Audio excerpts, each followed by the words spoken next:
네, 안녕하십니까. 이차대양 양성입니다. 오늘이 9월 16일 목요일, 지금 현재 시각 오후 4시 15분 접어들겠습니다.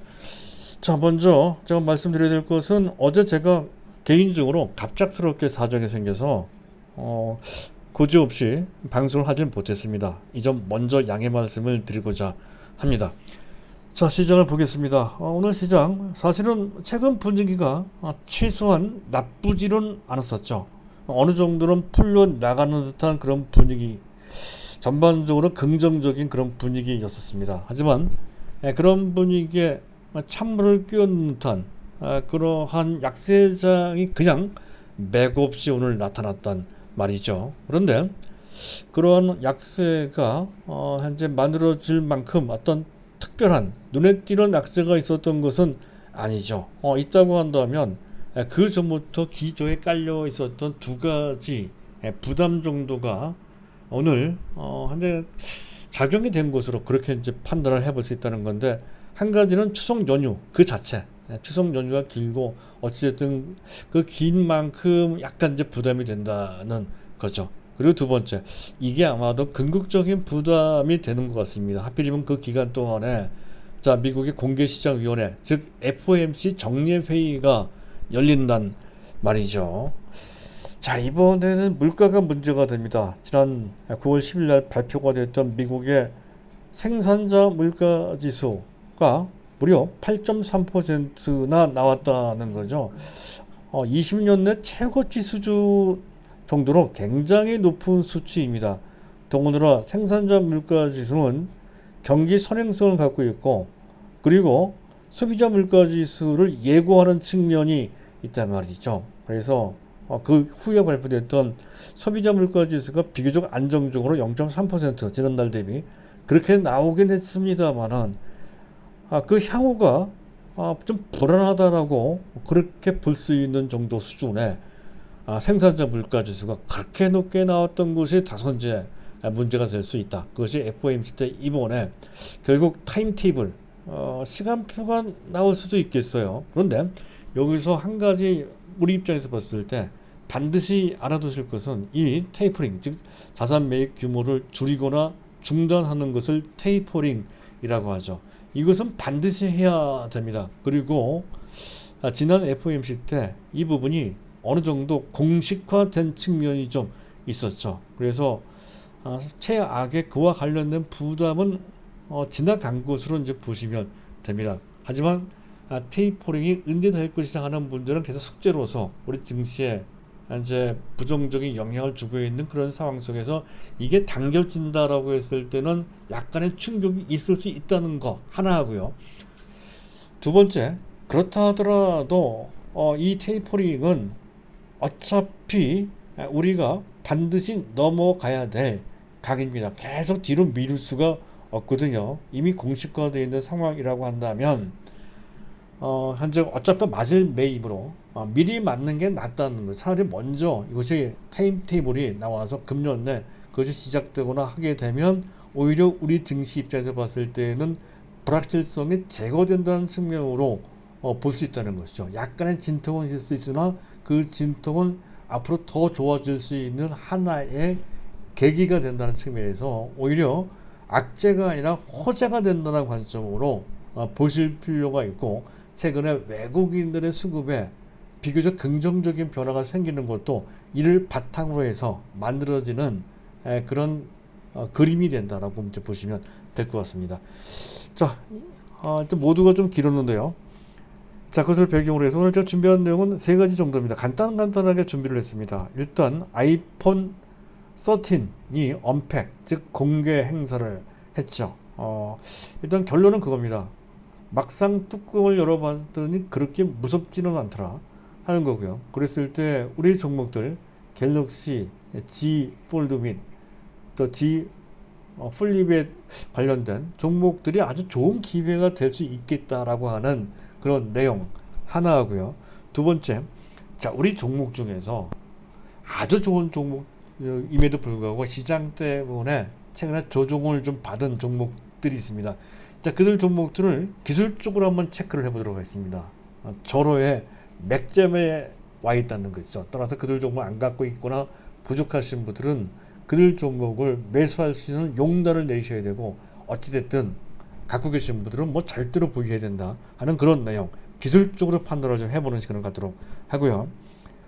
자, 그럼 마지막으로 삼성전자 얘기인데, 하나투자금융에서 삼성전자의 3분기 실적을 놓고 골디락스 실적이라고 이렇게 칭했습니다.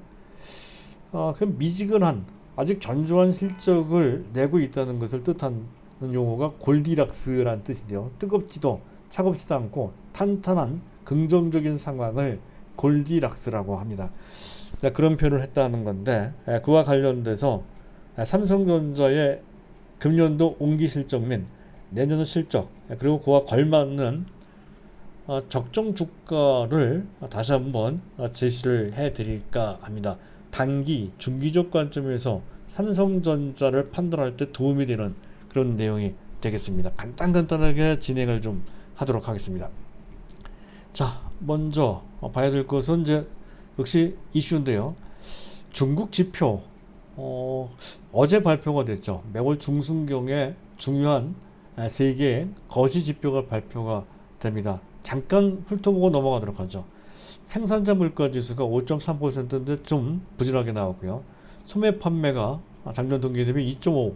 제가 여태까지 관찰한 것 중에서는 평상적인 그런 달치고서는 가장 낮습니다. 2.5. 그 정도로 중국의 내수 경기가 최근 좀 위축된 측면이 있다는 거죠.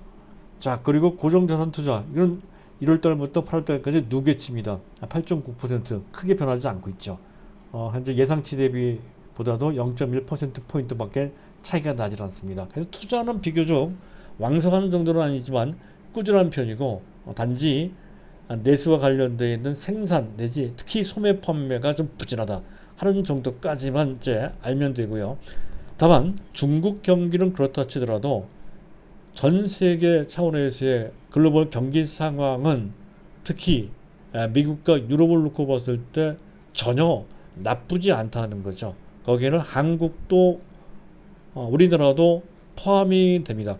아마 그것 때문인 것 같습니다. 오늘 경기와 직결되는 경기 민감주라 할 수 있는 대표적인 업종군들이 특히 자본재 쪽에 있죠. 가장 대표적인 자본재, 산업재 쪽은 바로 석유화학 업체입니다. 가장 대표적인 업체가 원래는 LG화학인데요. LG화학은 좀 이따 말씀드리도록 하고, 두 번째가 롯데케미칼이고요. 오늘 무려 롯데케미칼이 4.5% 정도나 올라갔어요. 그리고 대한유화가 있습니다. 차트가 조금씩 늦게 넘어가네요. 그거 좀 양해를 좀 드리도록 하고요. 대한유화 지금 나왔습니다. 자, 그리고 금호석유화학이 있죠. 금호석유화학이 있고요. 그리고 또 포스코 같은 종목도 그에 해당이 된다고 인정할 수가 있습니다. 제가 말씀드리고 싶은 것은 두 가지. 한 가지는 경기에 굉장히 민감한 쪽은 석유화학 쪽에 더 민감합니다. 거기 정제도 포함이 되는데 아직 정제 쪽은 활발하게 올라가는 것 같지는 않고요. 다만 올라간다면 S51 정도를 보시면 된다라고 이제 말씀을 드린 바 있는데, 보편적으로 봤을 때에는 일반 석유화학 업체들입니다. 롯데케미칼 먼저 봐야 되고, 사라는 얘기는 전혀 아닙니다. 참고하자는 얘기고요. 그리고 한 가지 더 봐야 되는 것은 LG화학입니다. LG화학이 원래 석유화학 업체 대명사격인 대표적인 업체입니다. 전체 영업이익 규모의 적어도 65% 정도는 석유화학 부분에서, 이쪽이 본업입니다. 그쪽에서 창출되거든요. 거기에다 전기 소재값 합치면 거의 90%가 이쪽에서 영업이익이 나온다는 건데, 그렇다고 한다면 기본적인 주변 환경 전방 산업이 좋으니 당연히 LG화학의 실적도 당연히 좋을 겁니다. 그럼에도 불구하고 LG화학의 주가를 현재 보고 계신 차트 모양으로 지금 별반 좋지 못하죠. 그래서 그만큼 금융원에 계속 불거워주며 아직까지도 부정적인 영향을 주고 있는 GM 볼트 전기차죠. 그 화재 사건과 그와 연관된 리콜 사태에 따른 부담감, 충당금 부담이 가장 크죠. 그런 것 때문에 발목이 붙잡혀서 현재 LG화학이 2차전지 전체가 좋은데도 불구하고, 기본적인 자기 본업의 실적이 좋은데도 불구하고 주가가 오르기는커녕 오히려 아직도 내림세를 벗지 못하고 있는 모습이 반복되고 있다는 거 한 가지. 그래서 제가 LG화학을 빼고 SKC로 옮겨가자라고 했던 건데 지금은 약간 늦은 감이 있습니다. 지금은 남겨 있다면 그대로 남겨야 된다는 거고요. 그리고 LG전자도 마찬가지죠. LG전자도 그 충당금을 공동 부담하는 주체입니다. 따라서 LG전자도 현재 실적 및 향후 실적 전망이 매우 좋음에도 불구하고 또 밸류에이션 측면에서 봤을 때 상당히 매력적인 정도 수준인데도 불구하고 그 부담 때문에 LG전자도 전혀 그 가치가 반영되지 못하고 있다는 거죠. 이것을 버리라는 얘기가 전혀 아니죠. 이것이 풀려나가는 그 어느 때 LG전자가 힘을 낼 수 있는 타이밍이 분명히 올 것 같습니다. 지금은 서두를 필요 없겠지만 그렇다고 하더라도 항상 그 타이밍을 노려볼 필요가 있겠다. 특히 GM 볼트와 관련돼서 그 화재 사건과 관련돼서 어느 정도 면피되거나 또는 시간이 지나서 다 주가에 반영됐을 때 그 어느 때가 이들 종목을 매수할 수 있을 때다. 또는 현재 갖고 있다면 그 적당한 물량이라면 그냥 참고 기다리면 된다 하는 것으로, 왜 현재 못 가는지만 현재 알고 있으면 된다는 뜻으로 말씀을 드리는 그런 내용이 되겠고요. 자, 그리고 오늘 두 주제입니다. 아이폰 13의 언팩 공개를 했다는 건데요. 가격은 그대로라고 해요. 그런데 배터리 성능이 많이 좋아졌고요. CM은 카메라입니다. 카메라. 지금 카메라 성능도 대폭 개선이 됐다는 건데, 이런 정도는 삼성전자도 신제품을 내놓을 때 항상 그런 정도의 성능 개선은 뒤따르는 것이니까 특별한 정도라고 보기는 좀 어렵습니다. 그리고 저장 용량이 대폭 늘어나긴 했습니다. 1TB로 삼성전자보다 훨씬 우위에 놓여 있다는 것이고, 그리고 한 가지 더 주목을 할 것은 이겁니다. 가장 큰 개선 포인트는 새로운 AP는 어플리케이션 프로세서라고 해서요. 현재 그 스마트폰 전체를 운영하는 칩이라고 보시면 될 것 같습니다. 여기에 다양한 것들이 많이 포함되어 있다는 거죠. GPS, CPU 등등. 자, 그렇다는 건데 여기에 새로운 AP인 A15, AP15가 아니고요. A15입니다. A15, A15 이제 장착이 됐다는 건데 초고도 연산이 가능하다고 하죠. 기존 그 전에 있었던 A14에 대비해서 거의 43%나 크게 개선됐다는 것이 특기할 만하고요. 그리고 아까 얘기했던 CPU, 중앙 처리 장치죠. GPU, 그래픽 카드고요. 그 성능이 각각 40%, 80%씩 대폭 개선이 됐다는 것이 핵심 포인트라고 할 수 있겠습니다. 하지만 좋아지긴 했는데 역시 결정적인 한 방은 없다.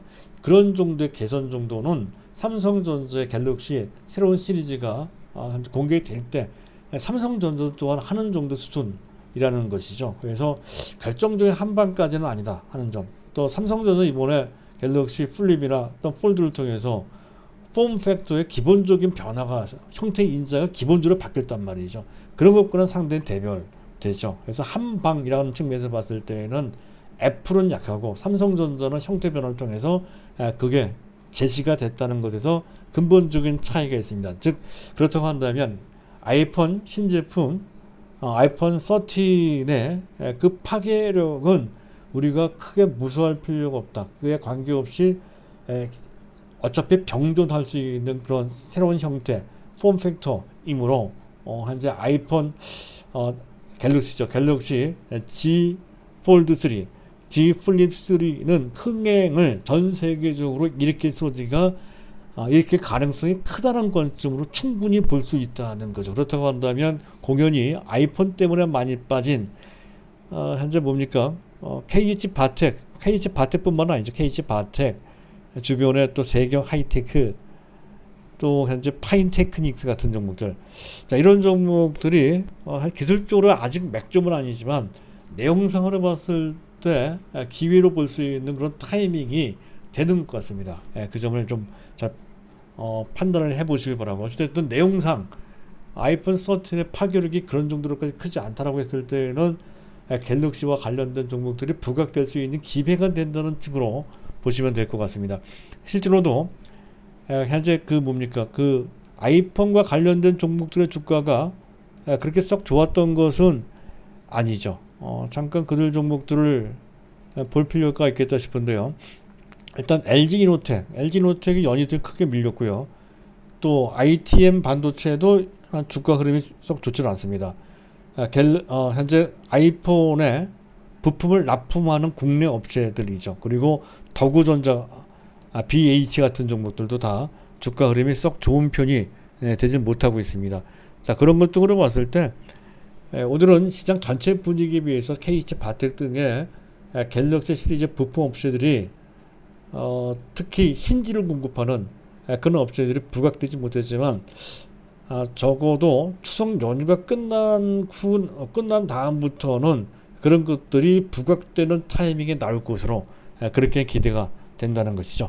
자, 일단 뭐 그런 정도 보시도록 하고요. 자, 그리고 자, 시장을 점검해 보도록 하겠습니다. 이제 미국의 국채 10년물 금리가 1.2988%입니다. 1.3 아래로 내려왔습니다. 금리가 내려왔다는 얘기는 채권 가격이 올라갔다는 거죠. 약간 신경 쓰이는 대목이긴 한데요. 하지만 급격하게 올라가는 정도는 아닌 정상적인 범위 내에서의 가벼운 변화 정도로만 볼 수 있습니다. 하지만 방관할 수는 없죠. 계속 지켜볼 필요는 있겠습니다. 자, 그리고 달러 인덱스 92.47 최근 들어 이런 정도 상황에서 왔다 갔다 하고 있습니다. 그리고 원달러 환율은 1170원인데 역시 눈치 보고 있는 그런 모습이고요. 전반적으로 금년 전체 평균 관점으로 봤을 때 현재 원달러 환율은 다소 높은 편입니다. 높다는 얘기는 수출 관련주들한테 오히려 환차익이 생길 수 있는 기회가 된다는 거죠.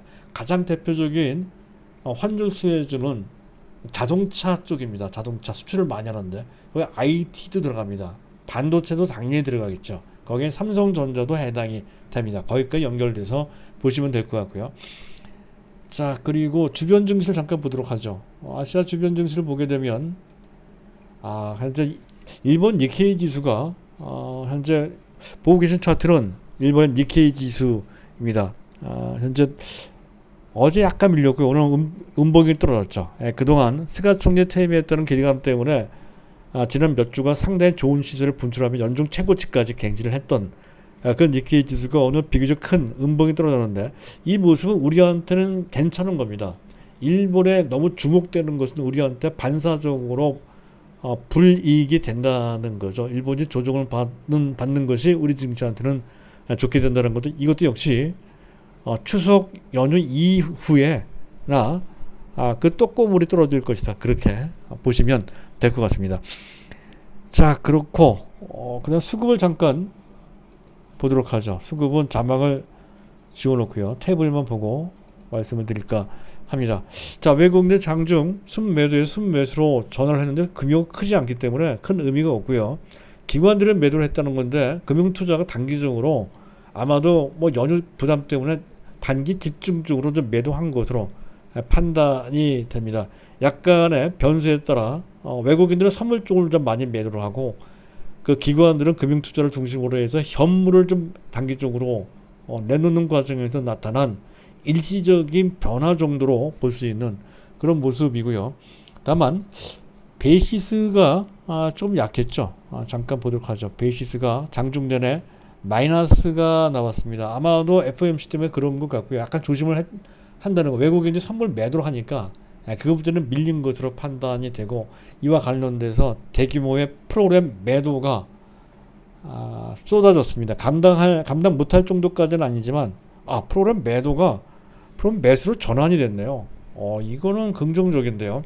어쨌든 뭐 내일 금요일 날 연휴 직전까지는 모르겠지만 연휴 다음의 상황이 일단 지금 베이시스가 정상화되면 될수록 그에 부응하는 대규모의 프로그램 매수가 들어올 수 있는 그런 입장을 외국인들이 하나씩 카드를 좀 내놓는 것 같습니다.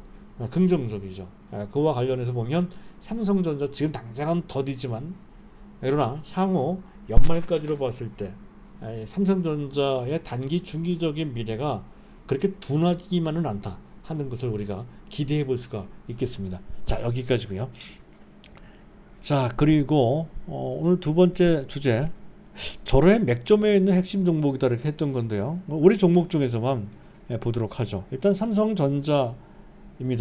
삼성전자는 어차피 이 종목은 장기 정석 투자 종목입니다. 차트를 보는 것은 장기적으로 보유하는 입장에서 봤을 때는 무의미합니다만은 단기, 중기적 관점에서 봤을 때는 좀 다소 필요한 점. 지금 현재 보고 계신 차트는 삼성전자의 일봉 차트인데요. 밑에 그어져 있는 하단의 사선은 저점과 저점을 이어놓은 장기 상승 추세선입니다. 보편적으로 장기 상승 추세선 그 하단 부분에 있는 그 선을 그 선에 맞닿아져 있을 때 또는 그보다 살짝 아래에 있을 때가 기술적으로 맥점이 된다는 거죠. 현재 상황은 그 장기 상승 추세 선상을 타고 있는 모습입니다. 자, 이것만 봐도 현재 타이밍이 결코 나쁘지 않다는 것을 알 수가 있죠. 자, 두 번째 종목은 삼성바이오로직스입니다. 역시 비슷합니다. 삼성바이오로직스. 자, 삼성바이오로직스의 상승 추세선도 같은 그림을 그리고 있죠. 그 선에 닿을 때 또는 그 추세선을 하향 이탈했을 때가 추세적으로 상당히 좋은 타이밍이었다는 것은 지난 2년간 2019년도 그 당시 7월달 8월달 그때부터 시작했던 상승 추세에서 수없이 확인됐던 벌써 한 10차례 이상 되는 것 같습니다. 그 타이밍이라는 거죠.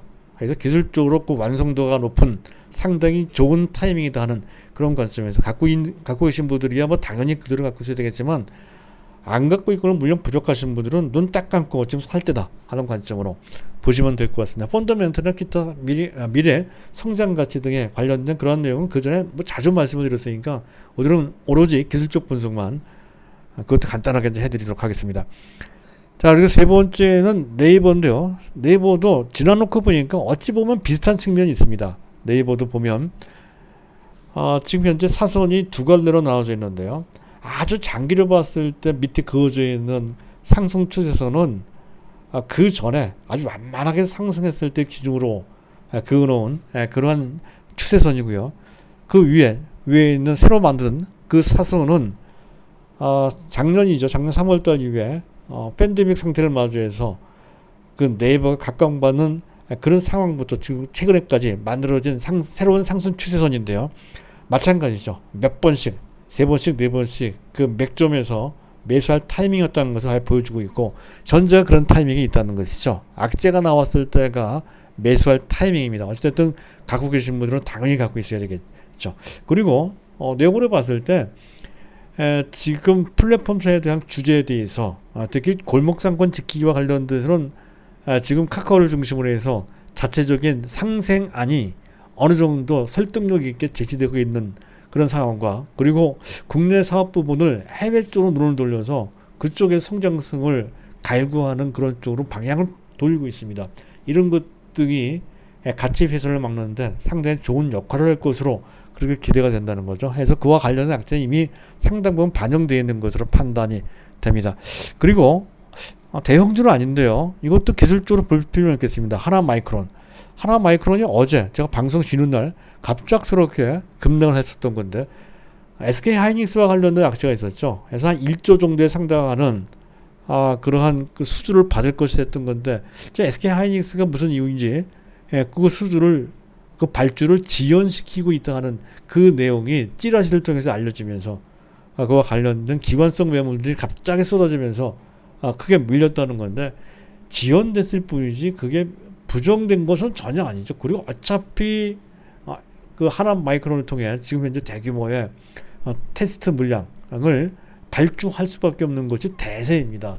시간상의 문제일 뿐이지 전반적인 그런 상황은 여전히 굳건하다는 것이죠. 따라서 기술적으로 봤을 때는 사실 맥점이 맞긴 한데 떨어질 때 워낙에 거래가 붙고 하기 때문에 지금 기술적 완성도가 아주 좋은 것은 아닙니다. 이런 경우는 조금 지켜볼 필요가 있다는 거죠. 갖고 계신 분들이야 당연히 그대로 갖고 있어야 되고 이거보다 더 어려운 종목도 수없이 넘긴 종목은 이 종목입니다.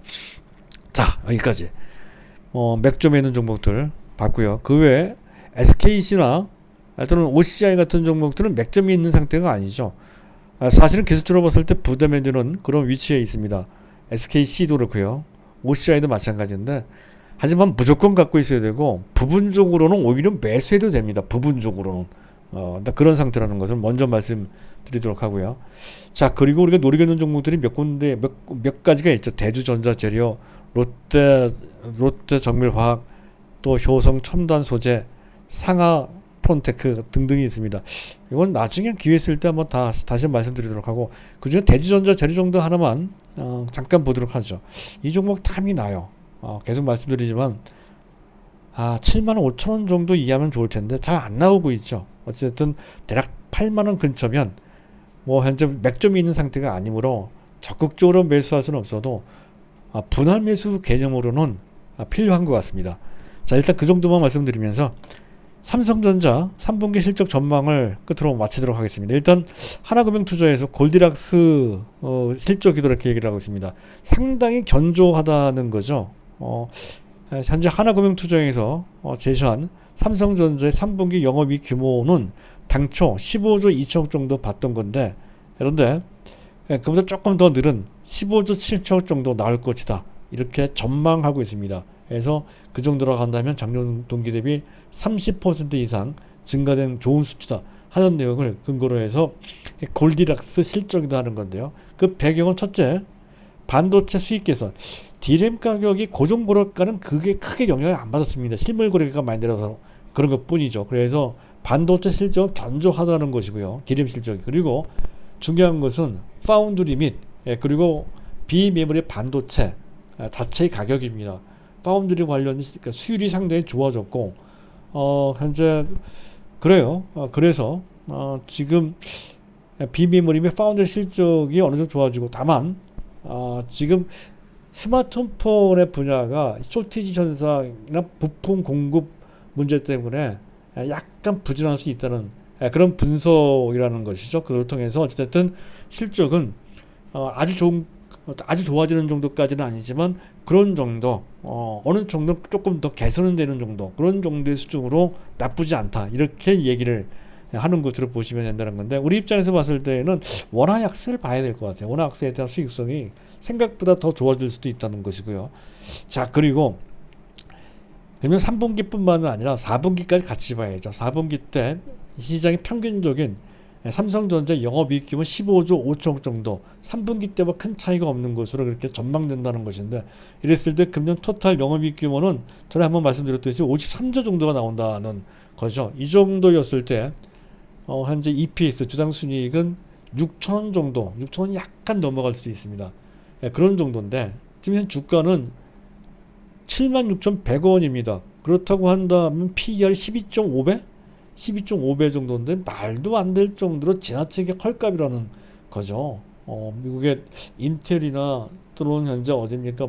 애플과 비교를 할 수는 없겠지만 어쨌든 또 TSMC와 비교할 수는 없겠지만 그래도 최소한 15배 이상 곱해줘야 되거든요.